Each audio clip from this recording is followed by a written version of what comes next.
باكل ايس كريم.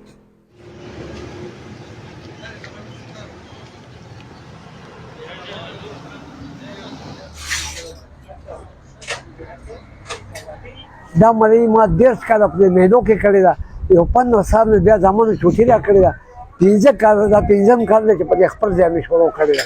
او دا دې کې صرف چاودنې وڅکې لاچي او چیني د دې څلورو شیانو تیاري.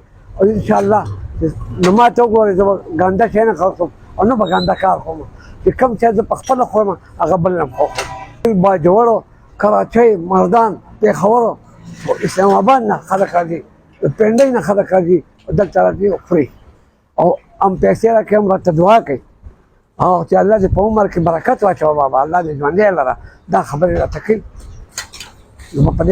زما بابا کون پې آیس کریم باندې، بابا کون پې آیس کریم په دې باندې زما پېژندګلو ده. زما صفت غیور نوم دی، آیس کریم خوړې ښایسته یې. موږ چکر راځو، موږ له مردانه را روان یو چې موږ ځو دیر ته. آیس کریم مزه یې وکړله، دا ډېر ښایسته دي. زما نوم ضریاب خان دی، د مردان نه راغلي. دلته بابا آیس کریم ودلته آیس کریم وخوړلې، ښایسته آیس کریم و. تاسو هم راشئ آیس کریم وخورئ. نوم تنویر دی، زه سټوډنټ یم، بټخیلي ته تلمه. د بابا آیس کریم و خلکو ډېر صفت کوو، نو دلته رالو وم څه کله ډېر مزیدار دي ماشاءالله.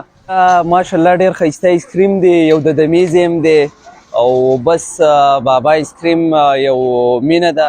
روزانه مونږ چې کته پورته ځو، روزانه دلته راځو، د دیونه آیس کریم خورو. ډېر مزیدار آیس کریم دی د دیو. چې کله سوات ته ځو یا د دیر ته ځو، خامخا مونږ دلته وردېږو آیس کریم خورو. زما نوم دی محمد فیاض، زه د لو وردې د ملګري سره تعلق ساتم. راغلی یم باباجي آیس کریم ته، کوم چې په تالاش کې موجود دی. آیس کریم یې ټیک شه، ډېر زبردست دی ماشاءالله. د دیر د مینې او د خلوص په باره کې دا یم چې دیر ډېر ښکلی ځای دی. تاسو هم راشئ دلته، که تاسو کومراټ یا چترال ته په چکر باندې ځئ نو دلته خامخا سټې وکئ. د دمي یو ښکلی ځای دی. بابا زوی یم، خپل ځای آیس کریم والا.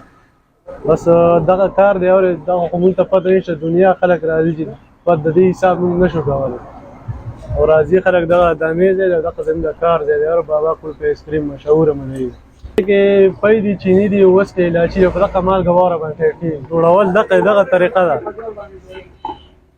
دا مونږ ډکو دا ډبې په دې کې پی ور واچو، چیني او دغه وسکې او الایچي، او دې ته بیا دا ټوپ وکړې ډبې ته بیا دې چاټۍ ته ور واچو، دغه مالګه واوره داسې جوړېږي.